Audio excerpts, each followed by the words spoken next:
는 수입의 주요 내용 및 업무 흐름에 대해서 설명을 드리겠습니다. 수입은 앞에 그림과 같은 흐름으로 이루어지는데요.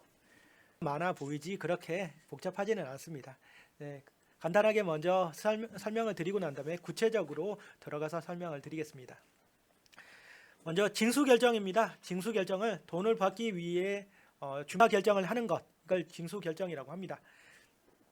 들로부터 돈을 받는다고 한다면 우리가 현장학습을 가기 위해서 학부모들로부터 돈을 받아야 되겠다, 이렇게 하는 게 징수결정이고요. 그리고 나서 이제 에듀파인 상에서 서면으로 작성을 하는 것, 이걸 징수결의서 작성이라고 하는 겁니다. 그리고 징수부 등재는 에듀파인을 통해서 하시면 징수부에 등재가 되고요. 이제 내부적인 의사결정이 끝났다면 실제적으로 학부모들에게 언제까지 돈을 내라고 납입고지를 하면 되는 거고요.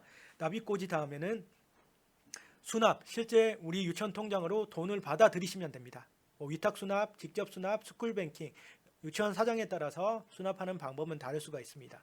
그래서 수납까지 끝났다면 오늘 날짜로 돈이 얼마가 들어왔는지 일개 하루의 계산을 맞춰보시면 되는 거고요. 그리고 현금 출납부 및 징수부 등재를 하시면 되는데 에듀파인 통해서 자동으로 장부에 작성이 된다는 거 이해하시면 되겠고, 자, 왼쪽 편에 보시면 납입고지 밑에 독촉이라고 있죠.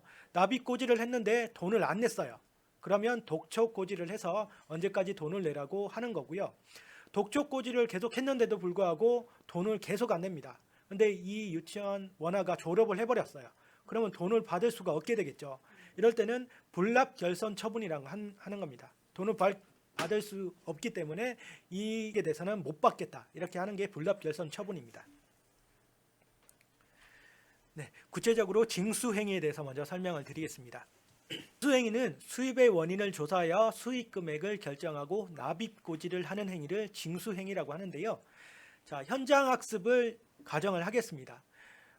유치원 원화를 데리고 롯데월드를 간다고 가정을 했을 때, 그러면 필요한 금액이 있겠죠. 롯데월드를 유치원 버스로 이용한다면 버스는 필요 없겠지만 만약에 버스를 임차를 해야 된다면 버스비가 들어갈 겁니다.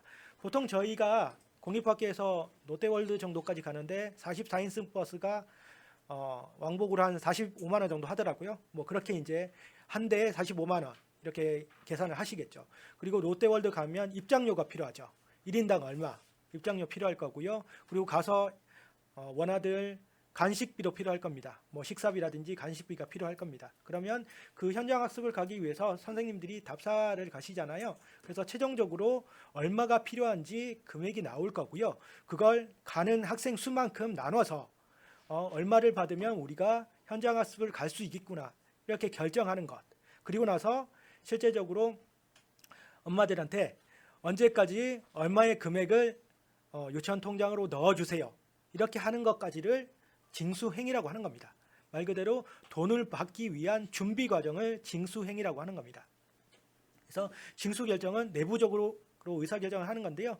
돈을 받아야 되겠다, 현장학습 가기 위해서 학부모들로부터 수익자 부담 경비를 받아야 되겠다, 이게 징수결정이고요. 징수결정은 그 내부적 의사표시에 대해서 에듀파인 상에서 입력을 하는 거예요. A 학생으로부터 입안을 받아야 되겠다, B한테 입안을 받아야 되겠다, 그렇게 입력을 하고 난 다음에 실제 돈이 들어왔을 때 납입됐다고 처리를 하는 거, 이게 징수결의서 작성을 하는 겁니다. 이 징수결의서 작성을 할 때는 우리 유치원에서 세입 예산을 편성을 했잖아요. 근데 현장학습비에 대해서 예산을 만약에 편성했다고 하겠습니다. 그러면 그 세입 예산에 현장학습비가 편성되어 있기 때문에 그 예산으로 받아야 된다는 겁니다. 그렇게 해서 납입금액 산정 근거라든지 회계 구분, 그리고 세입 과목 등을 확인해서 징수결의서를 작성하시면 된다는 거 이해하시면 되겠습니다. 징수결성과 징수결의가 끝났다면 이제 실제적으로 언제까지 돈을 내달라고 납입고지를 하는데요. 납입고지는 유치원마다 또 방법이 다르겠죠. 문자를 통해서 하는 유치원도 있을 거고, 가정통신문을 발송하는 데도 있을 거고, 또 유치원에서 이용하는 프로그램을 통해서 납입하라고 하는 데도 있을 겁니다. 이건 정해져 있는 건 아니기 때문에 유치원 사정에 따라서 각자 편하신 대로 하시면 되겠고요. 거기에 금액과 기한, 그리고 납부 방법 등이 나와 있어야 되겠습니다. 자, 납입고지까지 다 끝났습니다. 그러면 실제적으로 우리 유치원 통장으로 돈을 받는 과정, 이걸 수납행위라고 하는데요. 납부자로부터 현실적으로 납입금을 영수하는 행위를 수납행위라고 합니다. 여러 가지 방법으로 우리 유치원 통장에 돈을 입금을 할 겁니다. 그리고 라든지 CMS라든지 뭐 스쿨뱅킹이라든지 아니면 계좌이체라든지 여러 가지 방법으로 이체를 할 거고요. 학부모들이 교육비 납입 증명서를 발급을 원한다면 영수증을 발급해 주시면 되고, 아니면 유치원마다 납입한 증빙 자료로 영수증을 발급하는 데가 있다면 발급해 주셔도 되고요. 아니면 이거는 의무사항은 아니기 때문에 그냥 발급하지 않으셔도 됩니다. 유치원 상황에 따라서 판단하시면 되겠고요. 이렇게 납입금을 받았는데 만약에 징수결정이란에 수납이 착오가 있어서 중복 징수를 한 경우가 있습니다. A라는 학생이 2만 원을 3번만 내야 되는데 2만 원을 2번 내서 4만 원을 냈습니다. 그러면 이 2만 원에 대해서는 반납을 해줘야 되겠죠. 그걸 과오납금이라고 하는데요. 그러면 2만 원은 반납해 주면 되는 겁니다. 그리고 납입 후 감면이 있을 수 있습니다.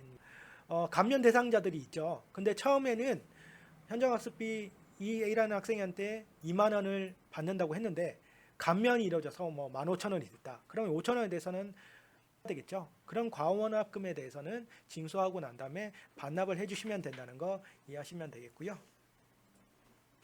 징수부 및 현금 출납부 등재에 대한 부분인데 계속 설명드리지만 에듀파인 통해서 업무를 처리하시면 징수부와 현금 출납부는 자동으로 등재가 된다는 거 알아두시면 되겠습니다.